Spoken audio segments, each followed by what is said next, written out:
لیے الحمدللہ انہوں نے بھی اسلام قبول کر لیا، مسلمان ہو گئے۔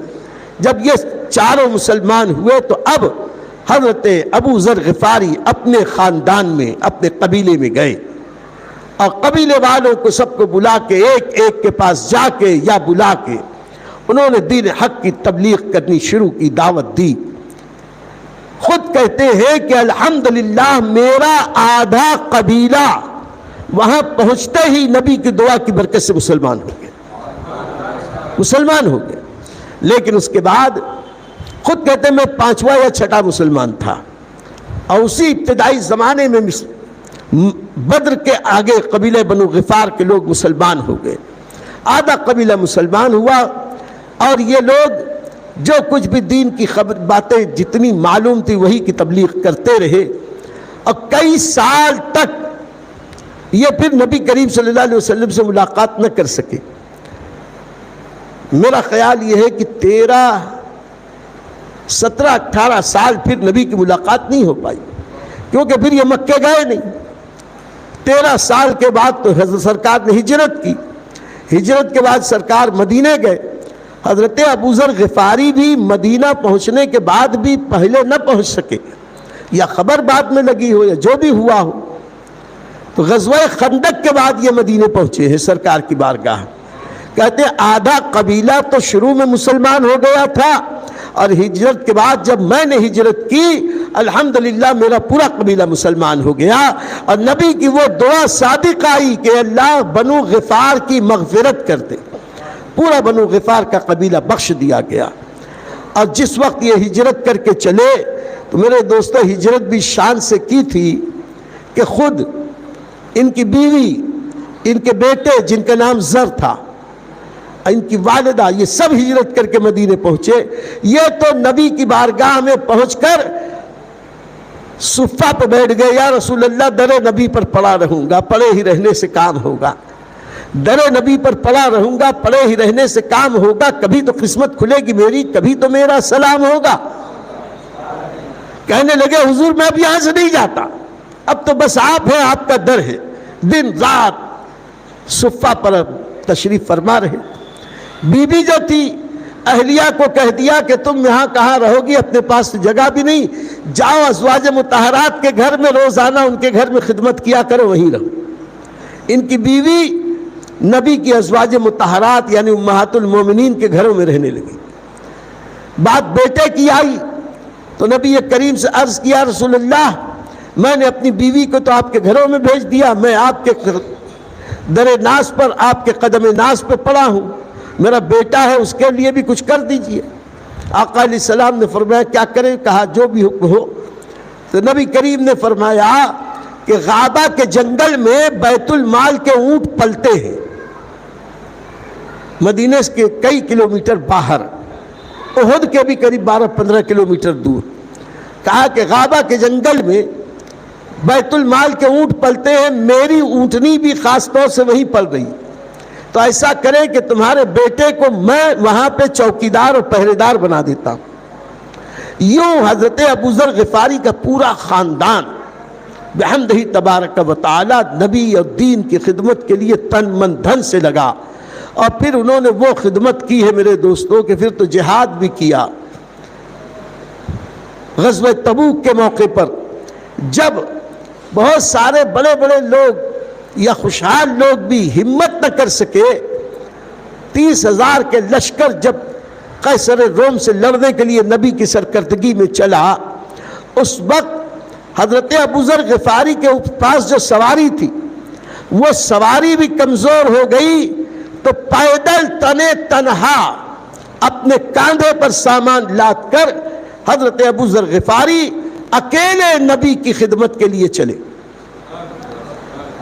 کئی دن کے بعد ایک مقام پر کسی صحابی نے کہا یا رسول اللہ دور کہیں سے کوئی آدمی پیدل آتا نظر آ رہا ہے۔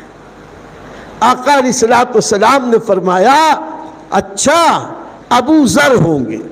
نبی کی غیبدانی دیکھو، اچھا کوئی آ رہا ہے، ابو ذر ہوں گے۔ صحابہ کہتے ہیں ہمارا تو یقین تھا کہ نبی نے کہہ دیا ہوں گے تو وہی ہوں گے۔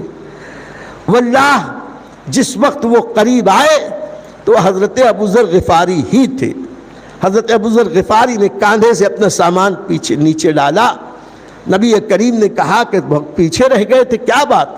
کہا حضور میرے پاس ایک ہی سواری تھی، وہ سواری بھی سست پڑ گئی، اسے مہمیز کر کر کے تھک گیا، چلتی نہ تھی، مجبوراً میں نے سواری کو چھوڑ دیا، سامان کاندھے پہ لاد کے چلا آیا، حضور اکیلا ہی ہوں۔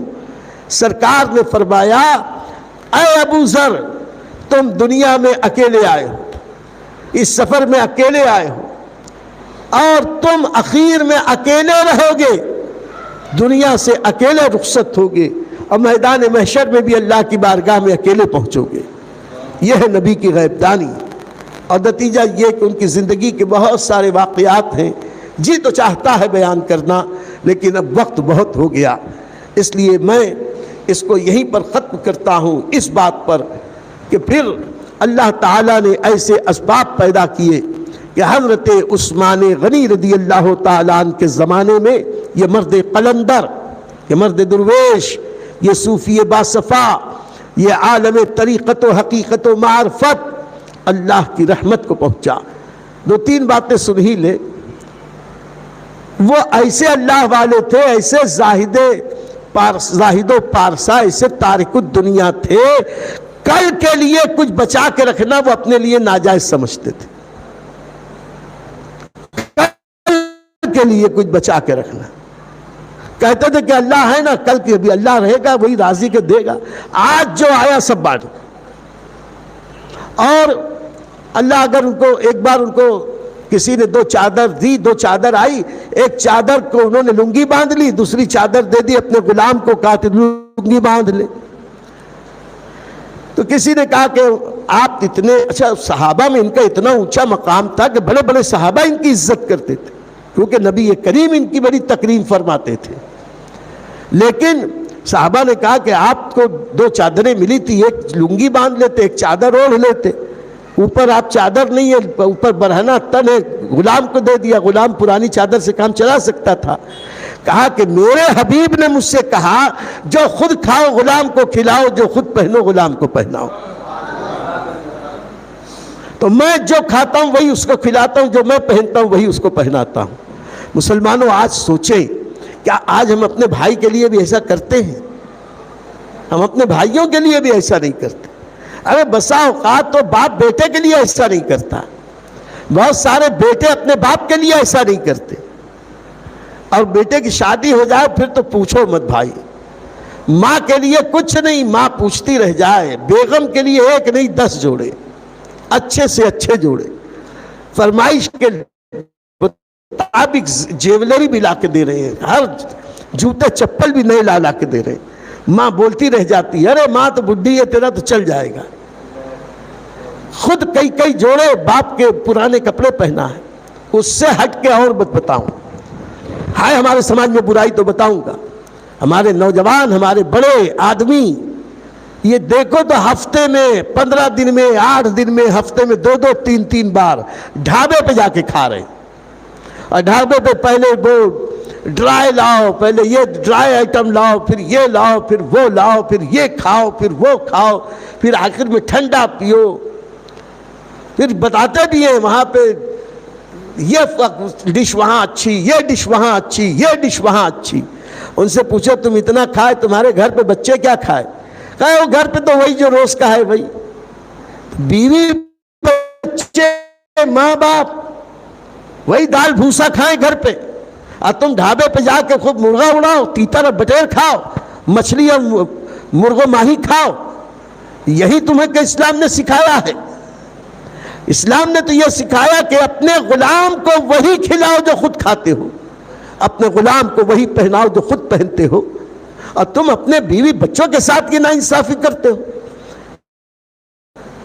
قریب ہے یار روز محشر، چھپے گا کشتوں کا خون کیوں کر، جو چپ رہے گی زبان خنجر، لہو پکارے گا آستی کا۔ یہاں خوب مزے لینے کے ڈھابے پہ کھاؤ، کل وہاں اوپر اللہ تعالیٰ جب سوال کرے گا تو جواب دینا مشکل ہو جائے گا۔ ہم یہ نہیں کہتے کہ اللہ نے دیا ہے تو اچھا نہ کھاؤ، کھاؤ اچھا، لیکن جو خود کھاؤ اپنے بال بچوں کو بھی کھلاؤ۔ اللہ تعالیٰ ہمیں سب کے حقوق کو ادا کرنے کی توفیق عطا فرمائے۔ خیر، حضرت ابو ذر غفاری ایسے ہی بے لاگ زندگی گزاری اور قلعہ دور امیر المومنین عثمان غنی میں وہ ربضہ کے مقام پر منتقل ہو گئے اور وہیں تنہائی میں اکیلے میں ان کا وصال ہوا، اور اللہ کے نبی نے جو بشارت دی تھی تم اکیلے میں اس دنیا سے جاؤ گے، اور یہ بھی بشارت دی کہ ایک اللہ والا تمہارا کفن دفن کرے گا۔ الحمدللہ حج کے بعد حضرت عبداللہ ابن مسعود رضی اللہ تعالیٰ عنہ وہاں سے گزر رہے تھے، بیچ راستے پہ ان کی بیوی اکیلی بیٹھی تھی، ویران علاقے میں۔ اکیلی خاتون کو دیکھ کر ان لوگوں نے پوچھا آپ یہاں کیسے؟ کہنے لگی کہ میں ابو ذر غفاری کی بیوی ہوں، ان کا انتقال ہو گیا ہے، کوئی ان کی کفن دفن والا نہیں۔ حضرت عبداللہ ابن مسعود کی آنکھوں میں آنسو آئے، کہا سچ فرمایا، حق فرمایا نبی کریم صلی اللہ علیہ وسلم نے۔ فوراً اپنے ساتھیوں کو لے کے ان کے پاس آئے، اپنے پاس سے اس کے کفن کا بھی کپڑا نہیں تھا، کفن بھی اپنے پاس سے پیش کیا، تجہیز کی، تکفین کی، نماز جنازہ پڑھائی اور اللہ کی رحمت کے حوالے کی۔ اور آج بھی ان کی قبر منور ربضہ میں ایک قبرستان میں ویران میں ایسے ہی کھلے آسمان کے نیچے ہے۔ لیکن یہ مت سمجھنا کہ وہ بے کس و بے بس ہیں، یقیناً حدیث پاک کی روشنی میں وہ صحابی ہیں، اللہ کے مقبول بندے ہیں، اور ان کی قبر یقیناً جنت کے باغوں میں سے ایک باغ ہے۔ جنت کی کھڑکی ان کی قبر میں کھلی ہے، ان کی رحمت سے بے پناہ لوگوں کو فیض مل رہا ہے۔ اور آج میں آپ کو یقین دلاتا ہوں، مجھے یقین ہے آج جب ان کے آقا نبی پاک کا اور ان کا ذکر خیر ہو رہا ہے تو مدینہ پاک سے نبی پاک بھی سن رہے ہیں، ربضہ سے جناب ابو ذر غفاری بھی سن رہے ہیں، میرے آقا مدینے سے بھی وہاں سے سوغات تحفہ کرم کا ہمارے لیے روانہ کر رہے ہیں، اور حضرت ابو ذر غفاری بھی ہمارے لیے تحفہ پیش کر رہے ہیں۔ اللہ تعالیٰ ان کے فیوز و برکات سے ہمارے دین دنیا دونوں کو بہتر سے بہتر فرمائے، ہم پر، ہمارے ماں باپ پر، ہماری بیوی بچوں پر، ہماری آل اولاد پر، ہمارے بھائی بہنوں پر، ان کی آل اولاد پر، میرے سارے مریدین، معتقدین، محبین، اہل محبت، اہل ولا، اہل سلسلہ، اللہ سب کو دونوں جہان میں شاد آباد رکھے۔ وآخر دعوانا ان الحمدللہ رب العالمین۔ لائک دے دیجئے، ایک لائک کا ایک نشان ہوتا ہے نیچے کی طرف، تو جب آپ لائک کریں گے تو یوٹیوب جو ہے اور آگے اس بیان کو فارورڈ کرتا ہے، جو پوری دنیا میں الحمدللہ پوری دنیا کے مسلمان اس پروگرام کو دیکھ رہے ہیں۔ تو آپ چاہتے ہیں کہ اس عظیم نیکی میں آپ شریک ہو۔ حضور خطیب برقاتی خلیفہ محدث کبیر حضرت علامہ وقار احمد رضوی صاحب قبلہ کے ملفوظات سے ہم ہمارے قلوب کو منور کر رہے ہیں، تو ان سنہری باتوں کو، ان قیمتی باتوں کو پوری دنیا میں پہنچانے کے لیے آپ ہماری مدد کریں۔ آپ لائک ضرور کریں اور کمنٹ کریں گے تو اور بھی زیادہ بہتر بات ہوگی، تاکہ دنیا کے اور بھی دوسرے ہمارے جو اسلامی بھائی مسلمان ہیں ان تک یہ پروگرام پہنچے۔ تو صرف کچھ نہیں تو کم سے کم آپ ایک لائک